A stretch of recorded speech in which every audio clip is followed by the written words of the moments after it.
du texte sur plusieurs pages d'un document. Là, je vais faire l'exemple sur la double page sur laquelle je travaille depuis les exercices InDesign. Donc, je vais décider qu'ici, ça sera des titres de mon interview. Donc, je vais rester en Arial, mais je vais demander à passer en bold, en 15. Je veux pas que ce soit justifié, je veux que ce soit ferré à gauche. Et je vais demander à avoir une couleur de texte cyan, par exemple. Ici, ce seront les textes de sous-titres. Donc je vais décider de rester en 12, de me mettre en bold italique, en magenta. Ça sera le texte courant. Je vais le décider qui va rester en Arial régular, mais je veux que ce soit par contre en taille 10. Et plutôt que du noir à 100%, je vais lui demander d'être à 80%. Voilà. Donc là, j'ai paramétré une partie de mon texte.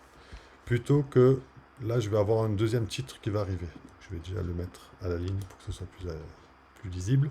Plutôt que de resélectionner mon texte, de me rappeler quel typo j'ai utilisé ici, la couleur, la taille, je vais demander à enregistrer, à mémoriser ce texte-là. On va passer par fenêtre, style de caractère. Là, vous voyez, je n'ai aucun style qui est créé. Je vais créer un nouveau style. N'oubliez pas que j'ai sélectionné d'abord mon texte pour créer un nouveau style. Je vais l'appeler titre. Vous avez la possibilité de rajouter des raccourcis clavier pour aller plus vite. Mais quelquefois, les raccourcis clavier peuvent se mêler avec d'autres raccourcis du logiciel. Donc, moi, je ne les utilise pas pour l'instant. Je vérifie si je suis bien avec les caractères que j'ai programmés, c'est-à-dire Arial Bold 15. Je vérifie la couleur. Je suis bien en cyan et je fais OK. Donc j'ai bien mon style caractère titre qui s'est affiché ici. Je vais faire pareil ici. Je vais créer un nouveau style de caractère. Ce sera sous-titre. Vous vérifiez toujours les caractères de base, c'est bon. Par contre, il ne m'a pas mis le corps, donc je vais rappeler que je suis en 12. Parce qu'en fait, comme j'ai sélectionné sûrement le retour à la ligne, il ne me l'a pas mis en corps 12 ici. Je vérifie la couleur, je suis bien magenta, je fais OK. Et pareil pour le texte courant, je sélectionne, je n'ai pas besoin de sélectionner toute la partie, je sélectionne une partie, je fais nouveau style, texte courant, caractère, ici je suis en Arial, par contre j'étais, oui, en Arial régular, 10 points, couleur, je suis bien à noir 80%, je fais OK. Et là, tout simplement, je sélectionne celui-là, ça sera un deuxième titre. Je clique sur titre, il se met automatiquement à la même taille, les mêmes proportions que le caractère ici.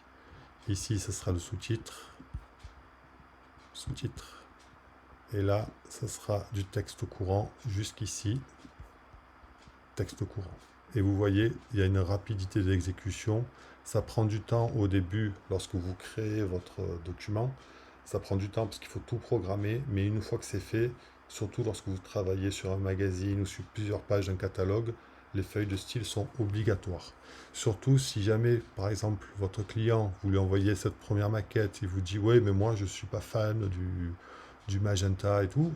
Si vous devez sélectionner sur une quarantaine de pages tous les textes en magenta et les changer de couleur, ça va être très long. Alors que là, tout simplement, j'ouvre ici dans les styles caractères sous-titres, je clique 2 fois dessus, j'ai ma fenêtre qui s'ouvre, je vais demander à ce que tous ceux qui ont été enregistrés en style caractère de couleur cyan, eh bien, le client, en fait, il voudrait plutôt une couleur verte.